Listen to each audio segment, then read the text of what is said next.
So we're looking forward Moving on to the blue game. blue game, right? Okay. So my name is Nikita. I'm from St. Petersburg, Russia, and I'm part of the team Russian Smith. We are a team from 3 different cities in Russia, and actually we live in different time zones with our captain. But it's 3 cities: Ufa, Moscow, and St. Petersburg. We play a lot in our local community, but we thought that we can play some international games and international leagues, so we joined KOTE 8 as a team, and now it's second round. So, and we're actually happy to play with players from different countries. It's interesting and unique experience for us and for everyone now, because it's not it's no world tours now and anything else. So it's the only way we can play with the players from different countries. My deck is the scammer that gives up on ghosts, and it's the deck from our captain. We tested our decks a bit before choosing what we should. Sorry, sometimes it's lack of English practice, so sometimes I'm messing with words. Okay, yeah, just explaining. So we we choose this deck because it's actually interesting gameplay, and it's kind of competitive because it has 3 key cheats, but not all of them are good. But for example, it has a very helpful might makes right with 2 Lolop the Titanic, so you can play it from the hand and just to get a key from the hand with 3 or 4 cards. In my we tested my matchup, and it will be I think it will be interesting game because my opponent have the Sting, and it will be very dependent from will he or she, sorry, will my opponent have the Sting in early game, because I can counter it, but I need my Gram Buggy for this. So we tested it, and sometimes it was good for me, but sometimes it wasn't. So I have some kind of plan for this game. I need to have a Gram Buggy with my fat Brobners as early as I can to dominate the table, to increase key cost for my opponent, because my opponent's deck have not only the Sting, but also 2 key cheats, which is very helpful with the Sting. And but actually my deck kind of counter this style of play with the Might Makes Right and Gram Buggy. So I have good expectations from this matchup. I think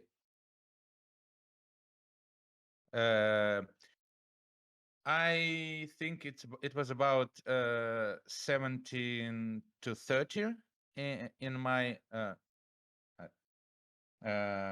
with my advantage. Okay, but the point is when we test our decks, I play the deck that I know how to play, and my partner plays the deck that is not that is new for them.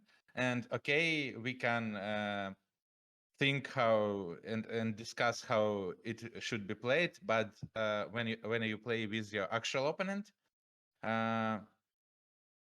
he knows his deck and knows how to play it right. So I'm not sure that it's actually very precise tests. And I'm sorry, my headset goes low battery. Sorry, just a second, please, again. And now I hear you. Yep. Sorry.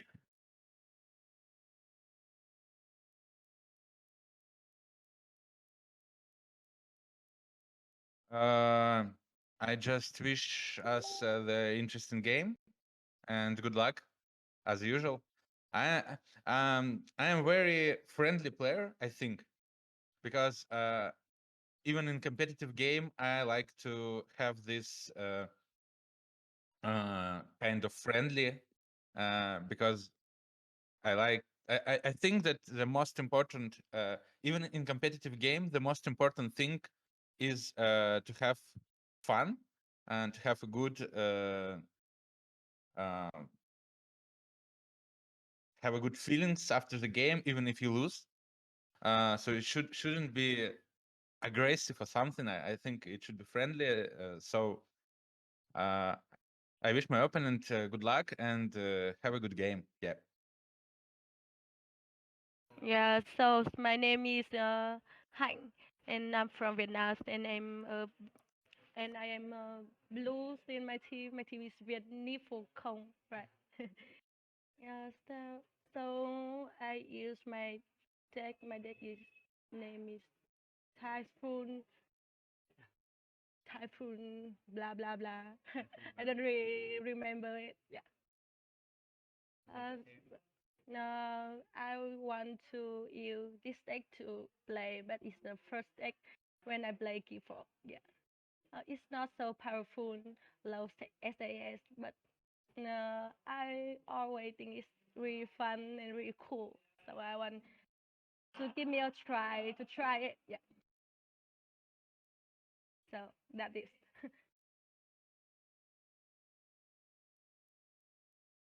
Yeah, yeah, yeah, yeah. Before I start the match, I already see the deck list of my opponent. Yeah, I see it to have my Megrai and lots of powerful creature. Like a little bit nervous. No, I'm really nervous, but I because I think that mm, so many cards in opponent decks is counter my deck, so I I didn't say anything. I just nervous. Cái này ý là em có muốn nói bất kỳ cái gì trước khi bắt đầu trận đấu, ý là smack talk ấy, tức là nói cái gì đấy kiểu kiểu trêu đối phương ấy. Google Translate thôi em không hiểu. Nah, I'm not kind of that person. We just talk before the match. Okay, thank you.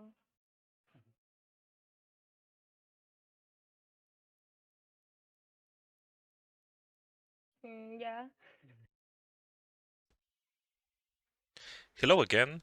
This time we'll be looking at blue players decks from Russian Smiths and Viet Niffle Kongs. And right now, maybe I could start with Viet Niffle Kong's blue players deck, Typhoon Barrawheel's Hodlum. And that's super nice deck. I love this.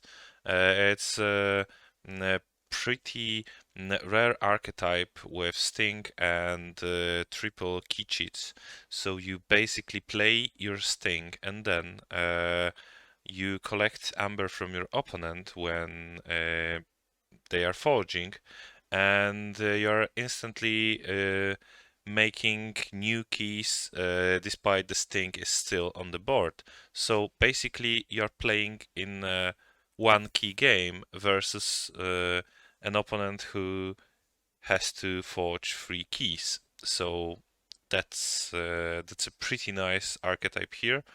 Uh, I'm basically taking the same kind of deck for the third round.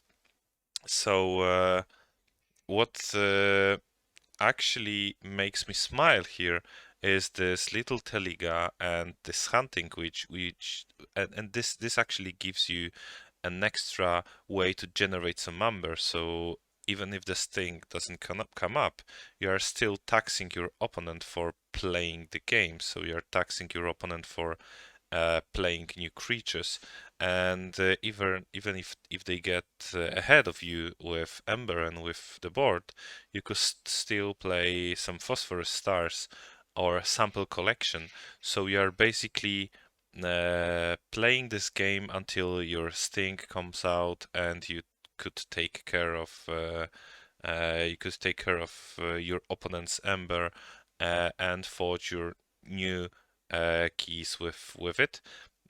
What bothers me here actually is it that this deck is really Sting dependent. So if you could draw the Sting in the first few turns, you are basically golden.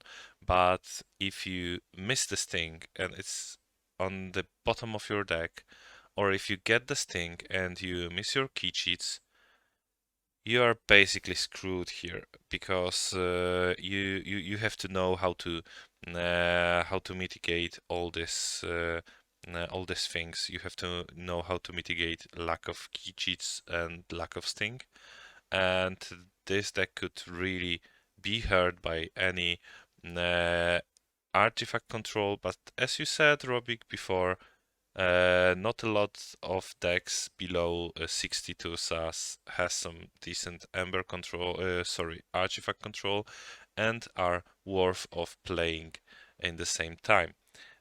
So maybe you could tell something about your deck, about the deck from Russian Smiths, because I think that you still have the upper hand despite my pretty nasty combo here. Yeah, so from our side we see this camera gives up on ghosts. This is again a great choice, and the Russians Smiths just took my heart with those deck choices, because we've seen the Grand Buggy and 7 creatures from the Brobnar being 5 power or higher, as well as Might Makes Right to forge a key at no cost, basically just by sacrificing the certain amount of creatures. Also, what is really great here is that, as in your case, you have 3 key cheats, and also I do have 3 key cheats with Might Makes Right, the key abduction, but my key abduction is a little bit better with the total recall, being able to mm, return all my creatures, not only Martians, and as well give me Amber for each of those ready ones to hand. Making my hand bigger, and also giving me more amber for the play. And also there's a Key of Darkness, which is probably the worst key cheat in the game, but a key cheat is a key cheat still, right? And what we can see in this deck is definitely the shadows can be the great, like, middle game pack with the Oubliette on your Chota probably, or the Teliga or the Hunting, which also you have see the brand, the Fanatic, to be able to steal some in the future. There's a Hidden Stash that does Chronicles to archive some, definitely a great Shadows pack.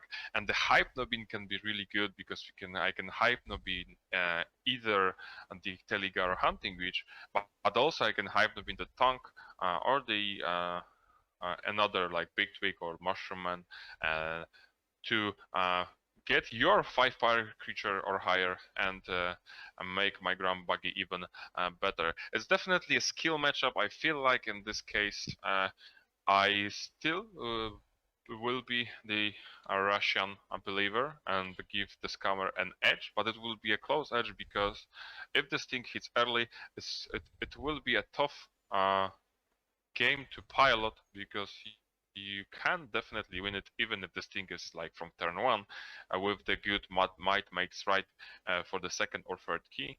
And yeah, but it's definitely the game to go to watch, and I'm really excited to see the outcome. Yes, I would agree that your deck would still have the edge over the deck from Viet Niffle Kong.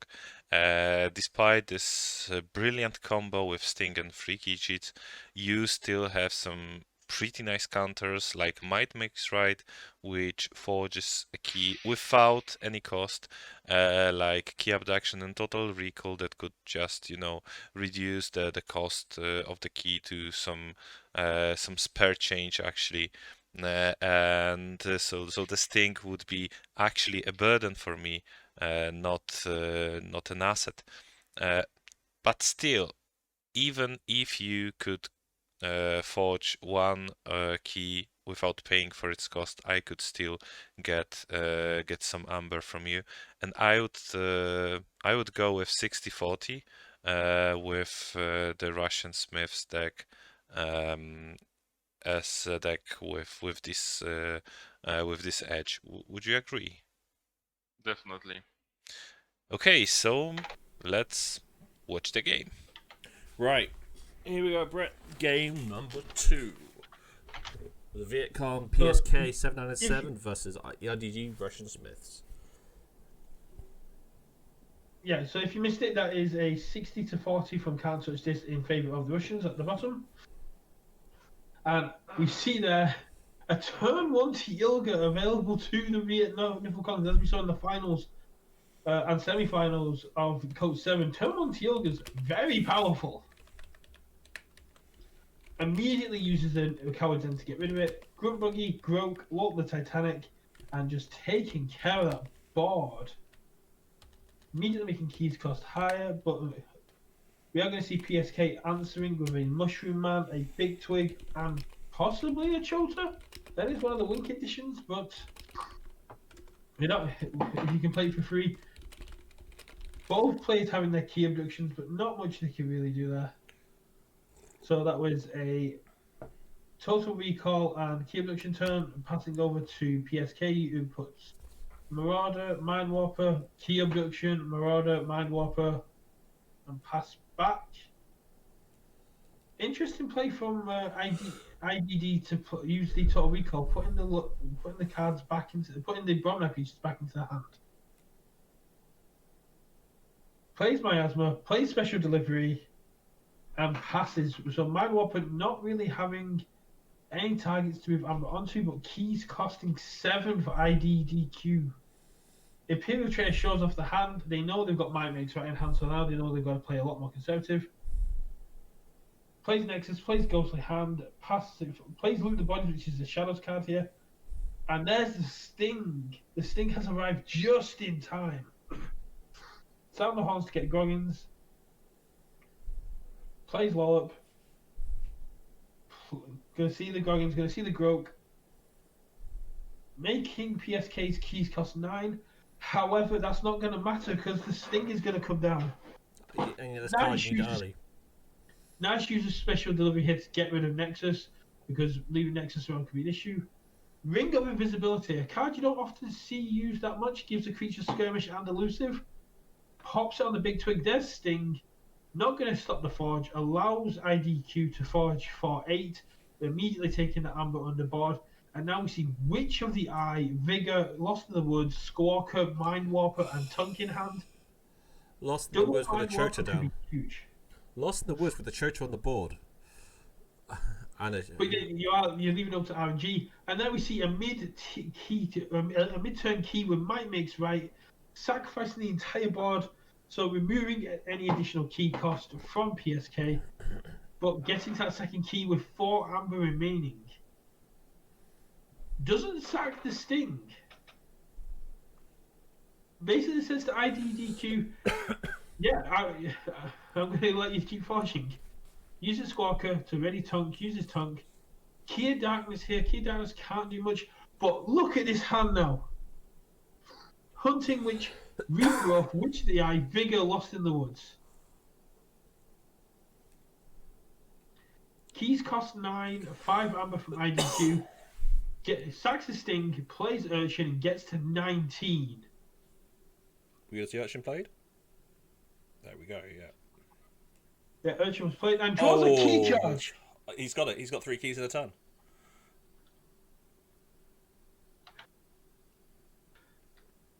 So next turn, there goes Choa. Choa's been gone, but we see a regrowth in hand. So Plague Master actually doing work for PSK. She's going to drop the Hunting Witch. She's going to drop the Witch of the Eye. Regrowth the Choa, play the key charge, and forge a key for a turn. It's a 1-turn kill. You don't see often 3 keys in a turn. You don't see a 1-turn kill after blue key forge from the forge step. Not even going to mess about. Not even going to just end the misery early. Going to play all the cards from the hand, just to dunk down at the fact that, yeah, look at my hand. My hand is amazing. Hunting Witch, reap for the Mushroom Man, reap for the Big Twig, stun and exhaust the Gamgee, letting the Russian Smiths have the hope that they've got an extra turn. We know they don't.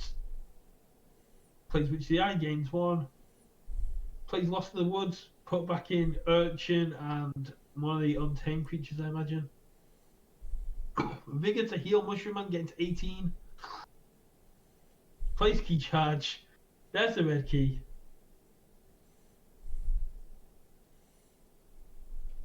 Oh. There's Lost in the Woods. Lost in the Woods gonna get rid of... Yeah, I didn't edit down the last turn. I wanted the last turn to be in its integrity. So this is why it's the 20 minutes looking at these cards. Gets rid of Urchin, Tunk, and there's Choa, come back with the regrowth. Plays Choa, forges, and gets the yellow key for the win.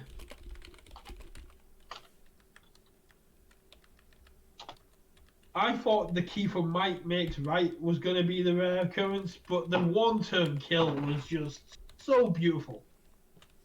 This brings it to one-on-one.